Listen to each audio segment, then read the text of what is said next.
Yes sir. चलिए, अब question है मेरा, वो ध्यान सुनिएगा। कह रहा है कि जितने भी आपके ट्रांजिशन एलिमेंट्स होते हैं, most of the transition elements they are paramagnetic. कैसे होते हैं? पैरामैग्नेटिक। इसका आंसर आपको आता है सभी को, बताओ क्या आंसर है? Why they are paramagnetic? Unpaired electron. बिल्कुल सही, अनपेयर्ड इलेक्ट्रॉन्स। और अनपेयर्ड इलेक्ट्रॉन्स है तो ऑब्वियस सी बात है, बहुत सारी प्रॉपर्टी दिमाग में ऑटोमेटिकली आ गई होगी आप लोगों के कि अनपेयर्ड इलेक्ट्रॉन्स है तो क्या जरूर शो करेगा? कलर। अनपेयर्ड इलेक्ट्रॉन्स है तो क्या जरूर शो करेगा? Magnetic behaviour.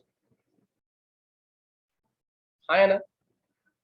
अनपेयर्ड इलेक्ट्रॉन्स है, अनपेयर्ड इलेक्ट्रॉन्स है तो एक कॉम्प्लेक्स जरूर बनाएगा। ये बात समझ आ रही है आप लोग को? हाँ है ना? Yes sir. अब इसके अंदर हम बाइफिकेशन करेंगे, स्टडी करेंगे सिस्टमैटिक तरीके से। इसे पहला, उसने कहा ट्रांजिशन मेटल्स पैरामैग्नेटिक है। इसका कारण क्या है? पैरामैग्नेटिक क्योंकि इसके पास क्या प्रेजेंट है? अनपेयर्ड इलेक्ट्रॉन्स प्रेजेंट है। अनपेयर्ड इलेक्ट्रॉन्स हो गए ट्रांजिशन मेटल्स पैरामैग्नेटिक, तो अनपेयर्ड इलेक्ट्रॉन्स। दूसरा, अगर ये पेयर्ड होते हैं, अगर ये क्या होते हैं? पेयर्ड, तो इसे हम लोग क्या बोलते हैं? डायमैग्नेटिक। और डायमैग्नेटिक जो होते हैं they are not the magnetic substance. पता है ना ये बात सभी को? डायमैग्नेटिक क्या Yes, sir. मैग्नेटिक सब्सटेंस नहीं होती। Am I clear? दूसरा क्वेश्चन यहीं पर आपसे पूछ लेगा, वो बोलेगा बताओ कि इसका मैग्नेटिक मूवमेंट कितना है। मैग्नेटिक मूवमेंट निकालो। मैग्नेटिक मूवमेंट निकालना और आसान है। पहली बात तो आप चेक करो कि पैरा है या डाया है। अगर पैरा है तो ऑब्वियसली बात है इसका मैग्नेटिक मूवमेंट आएगा, डाया में तो मैग्नेटिक मूवमेंट आएगा ही नहीं, क्योंकि डाया वालों का मैग्नेटिक मूवमेंट म्यू कितना होता है? 0 होता है। क्यों होता है 0? एक फॉर्मूला है, ध्यान रखिएगा। Mu is equals to under root n into n+2 Bohr magneton. क्या बोला मैंने? Mu is equals to, formula बोलिए एक बार।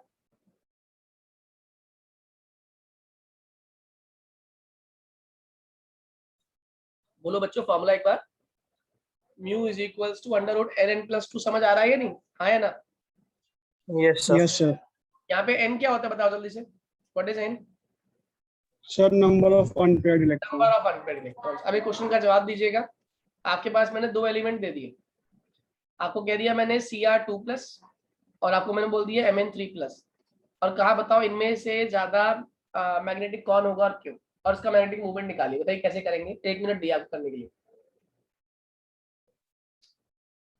एटॉमिक नंबर याद होने चाहिए आप लोगों को। Cr का एटॉमिक नंबर 24 होता है और मैग्नीज का 25। जल्दी से करिए।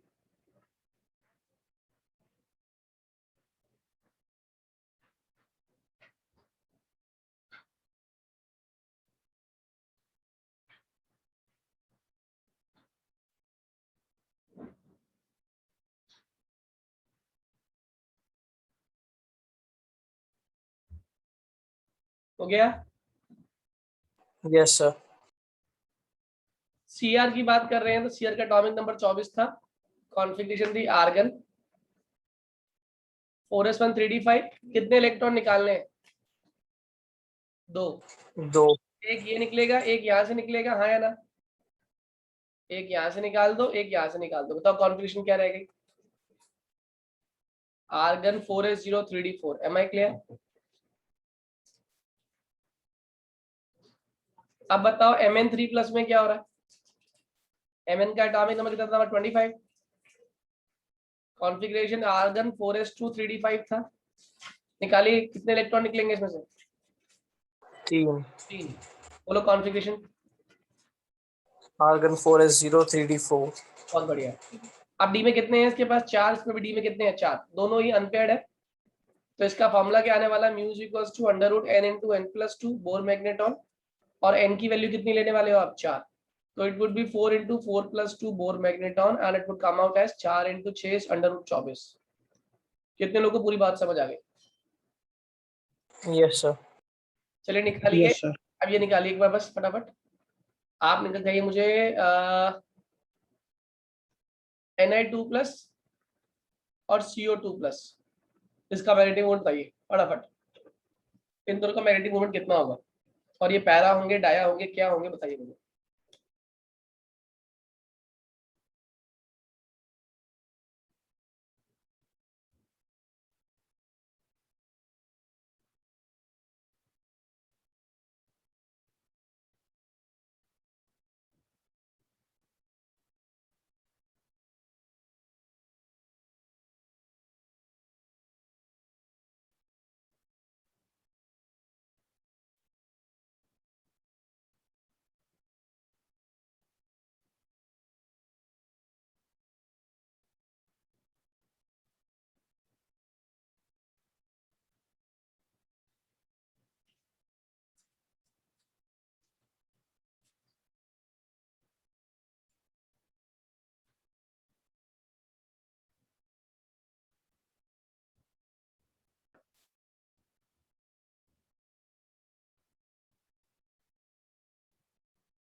सर हो गया। सभी का हो गया? Yes, sir. इन दोनों बच्चों के अलावा कौन बताएगा मुझे?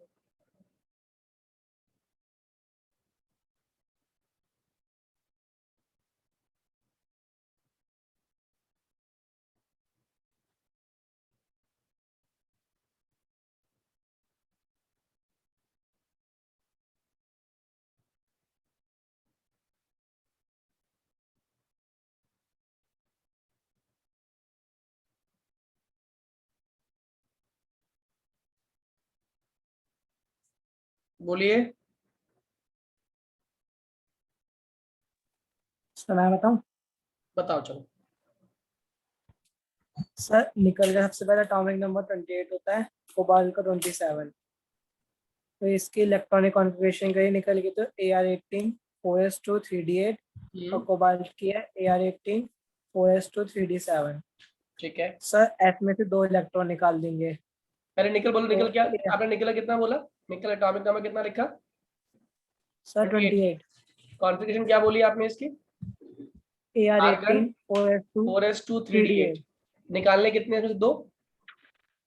तो ये रह गया argon 4s0 3d8, right? 3d8 अच्छा, कोबाल्ट कितना होता है? 27। 27। कॉन्फ़िगरेशन क्या हो गई इसकी? Ar18 4s2 3d7। 37। 2 इलेक्ट्रॉन निकाल दीजिए, क्या बन जाएगा? Ar18 4s0 3d7। अब यहाँ पे पेयरिंग का ध्यान रखना है आप लोगों ने। जब मैं पहले ड्रॉ कर रहा हूँ, निकल के लिए ड्रॉ कर रहा हूँ, निकल के आपने डी दिखा दिए 5, 1 2 3 4 5। 5 में कितने भरने हैं? 8 भरने हैं मुझे। कितने भरने? 8। 8 कैसे भरोगे? सर पहले सब में एक एक भर देंगे और फिर क्या शुरू कर देंगे? इसमें पेयरिंग शुरू कर देंगे। Am I clear? Yes sir. और जब पेयरिंग करेंगे तो उससे ऑटोमेटिकली एक चीज समझ आ जाएगी हमें, क्या? इसमें अनपेयर्ड कितने हैं? अनपेयर्ड 2 है इसके। 2 जबकि 3d7 की बात करें तो इसमें कितने अनपेयर्ड आने वाले हैं? 3 1 2 3 4 5। तो ये आ गया पहला, दूसरा, तीसरा, चौथा और पांचवा। तो यहाँ पे 6 और यहाँ पर 7। तो कितने अनपेयर्ड है इसमें? इसमें n की वैल्यू 3 है, इसमें n की वैल्यू 2 है। तो इसके म्यू की वैल्यू जाएगी √2 × 2 + 2, that is √8, right? Yes sir. और इसकी कितनी आ रही है? √15। 3 × 3 + 2, that is mu equals to √15 Bohr magnetron. कितने लोगों को बात समझ आ गई अच्छे से? ये वाले क्वेश्चन गलत नहीं होने चाहिए आप लोगों के। समझ आ गए सभी को, हाँ या ना? Yes, sir. चलिए अब आता है अगला इंपॉर्टेंट क्वेश्चन इसी टॉपिक पर बेस्ड। वो कहता है कि जितने भी एलिमेंट्स हैं, ये ट्रांजिशन एलिमेंट्स जितने भी होते हैं, they act as good catalyst. They act as good catalyst. कौन? All the transition elements act as good catalyst. कारण बताओ, अच्छा कैटलिस्ट कौन होता है? Vacant. हाँ सर वैकेंट ऑर्बिटल है और मोल नंबर ऑफ बॉन्ड बना सकता है। बहुत बढ़िया, जो ज्यादा लोगों को कंबाइन कर सके अपने साथ, और ऐसा करने के लिए इनके पास एक खास प्रॉपर्टी है। कौन सी प्रॉपर्टी है कि शो कर सकते हैं वेरिएबल ऑक्सीडेशन स्टेट। जो जितनी ज्यादा वेरिएबल ऑक्सीडेशन स्टेट शो करेगा, समझ जाइए वो उतने ज्यादा एलिमेंट से कंबाइन करेगा, और जो जितने ज्यादा एलिमेंट से कंबाइन करेगा, समझ जाइए वो उतने ही एलिमेंट्स के साथ कॉम्प्लेक्स फॉर्म करेगा। ठीक है, तो यहाँ पर ध्यान रखना, एक तो इसकी टेंडेंसी होती है वेरिएबल ऑक्सीडेशन स्टेट शो करने की, और दूसरा ये प्रोवाइड करता है क्या, more surface area. Surface area basically nothing बच्चों, मतलब जगह। जगह क्यों दे रहा है ये, क्योंकि ऑब्वियस ही बात है, जगह है इसके पास वेरिएबल स्टेट है, और वेरिएबल है तो खाली जगह है, खाली है तो आइए कंबाइन करिए मेरे साथ। तो ये मोर वेरिएबल ऑक्सीडेशन स्टेट शो करता है, इट मींस ज्यादा सरफेस एरिया होता है इसका। इसीलिए ट्रांजिशन एलिमेंट्स बहुत बढ़िया कैटलिस्ट होते हैं, और ये आप जानते भी हो कि हम इस्तेमाल करते हैं प्लैटिनम का, हम इस्तेमाल करते हैं निकल का, पैलेडियम का। ये सारे के सारे क्या प्रोवाइड कर रहे हैं, सरफेस एरिया प्रोवाइड कर रहे हैं आने वाले रिएक्टेंट्स को कंबाइन करने के लिए, इंटरमीडिएट फॉर्म करने के लिए, और आगे प्रोडक्ट तक प्रोसीड करने के लिए, और बीच में से खुद बाहर निकल जाता है। Am I clear? Yes sir. चलिए आगे की बात करते हैं, ये क्लियर हो गया तो अब वो कह रहा है जितने भी ट्रांजिशन मेटल्स होते हैं ये कलर्ड आयंस फॉर्म करते हैं। क्या फॉर्म करते हैं, कलर्ड आयंस। ये क्या होते हैं coloured ions, transition metals paramagnetic होते हैं ना। बहुत बढ़िया। ट्रांजिशन मेटल्स कलर्ड क्यों होते हैं, इसका आंसर क्या लिख कर आओगे, बोलो जल्दी से एक बार। Unpaired electrons. यस यस, आपके पहला जो कीवर्ड ढूंढेगा आंसर में आपके, तो वो होगा due to presence of unpaired electrons. अगर अनपेयर्ड इलेक्ट्रॉन्स तो उनको आप क्या कर पाओगे आसानी से, as unpaired electrons gets excited easily from, कहां से कहां, from ground to state excited. excited state. Hence they radiate energy in form of visible region. इसीलिए वो क्या करते हैं, एनर्जी को रेडिएट करते हैं, किस फॉर्म में, विजिबल रीजन की फॉर्म में। Am I clear? Yes sir. सभी को समझ आ गया? Yes sir. ओके, अब आता है इसके अंदर हमारा नेक्स्ट टॉपिक। कहता है जितने भी ट्रांजिशन एलिमेंट्स हैं, जितने भी ट्रांजिशन एलिमेंट्स हैं वो सारे के सारे इंटरस्टिशियल कॉम्प्लेक्सेस फॉर्म कर लेते हैं। क्या फॉर्म करते हैं, इंटरस्टिशियल कॉम्प्लेक्सेस या कंपाउंड्स। क्यों बताइए सोच के answer. Variable oxidation state of vacant d orbital. Same कहानी है, स्टोरी वही रिपीट हो रही है। इसके पास वेरिएबल ऑक्सीडेशन स्टेट है। अब वेरिएबल ऑक्सीडेशन स्टेट है तो किसी भी एलिमेंट के साथ कंबाइन करते वक्त ये क्या बना लेगा बीच में उसके, इंटरस्टिशियल स्पेसेस क्रिएट कर देगा। ठीक है, और जब इंटरस्टिशियल स्पेसेस क्रिएट हो जाती हैं, it will create interstitial space, और जैसे ही स्पेसेस क्रिएट होती हैं तो स्मॉल मॉलिक्यूल्स लाइक, कौन कौन से molecules, like hydrogen, nitrogen, oxygen, they gets trapped into it. इसमें ट्रैप हो जाता है, और अगर ये ट्रैप हो जाएंगे, तो आप मुझे बताओ क्या होगा।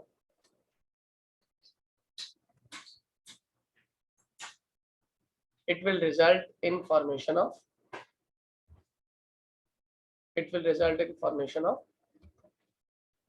interstitial complexes। मेरी बात समझ आ रही है, या इंटरस्टिशियल कंपाउंड्स। देखो जब जितना भी वेरिएबल ऑक्सीडेशन स्टेट होगा, मैंने आपको बताया था, आपको जितने भी नॉन स्टोइचियोमेट्रिक कंपाउंड, जैसे एग्जांपल के तौर पे आपको याद होगा Fe 0.98O 1.00, यहाँ पे Fe नहीं है, यहाँ पे Fe की दो फॉर्म है, एक Fe2+ है और एक Fe3+ है। तो अगर Fe2+ x% में है तो Fe3+ यहाँ पे 0.98 माइनस x% में है। इनमें से कोई भी ना तो ये x वाला O से पूरी तरीके से कंबाइन कर पाएगा और ना ही ये 0.98 माइनस x वाला पूरी तरीके से O के साथ कंबाइन कर पाएगा। यानी दोनों का ही कॉम्बिनेशन होने पे जो ज्योमेट्री बनने वाली है उसके अंदर डिफॉर्मिटी, उसके अंदर एक इनकम्प्लीटनेस रहेगी। दैट इज व्हाई इस कॉम्प्लेक्स को हम लोग क्या बोल देते हैं, इंटरस्टिशियल कॉम्प्लेक्स, जिसके अंदर की वेरिएबल ऑक्सीडेशन स्टेट मौजूद होती है। Am I clear to all? हाँ या Yes, ना? sir. सबको ये सारे टॉपिक्स क्लियर होने चाहिए बच्चों। ये टॉपिक्स क्लियर होंगे तो फिर हमारा पास चैप्टर एक ही क्लास का और रह गया डी ब्लॉक के अंदर, जिसमें हम इसके वेरिएबल ऑक्सीडेशन स्टेट के कुछ ऑक्सीडेशन स्टेट के ऊपर बेस्ड क्वेश्चंस करेंगे और साथ साथ इसके अंदर जो लैंथेनॉइड कॉन्ट्रैक्ट और एक्टिनॉइड्स के बारे में टच करना है, टच एंड गो वाला कंसेप्ट रहेगा, क्योंकि ना तो आपके पास पोटेशियम डाइक्रोमेट है, इनकी प्रॉपर्टीज नहीं है, ऑक्सीडेशन नेचर नहीं है, तो ये सारी चीजें तो हट गई, आपकी स्ट्रक्चर्स भी हट गए इनके। तो रह गया क्या खाली, अब इसके अंदर हमारा लैंथेनॉइड कॉन्ट्रैक्शन रह गया थोड़ा सा, और लैंथेनॉइड कॉन्ट्रैक्शन के साथ साथ कुछ सिग्निफिकेंस जो है लैंथेनॉइड कॉन्ट्रैक्शन की वो है, बाकी सब सिलेबस के अंदर से आपका रिमूव हो गया हुआ। तो आज आप पहले ईमानदारी से जितने मैंने D block and F block के आपको रीजनिंग करवाए हैं, ये रीजनिंग सभी के अच्छे से पक्के हो जाने चाहिए, और पक्के तभी होंगे जब आप लोग लिख के देखोगे। लिख कर देखना शुरू कर दीजिए, ये चैप्टर आपका तैयार हो जाएगा। ठीक है, इसकी भी मैंने आपको पी ब्लॉक की आप लोग वर्कशीट तैयार कर लीजिए,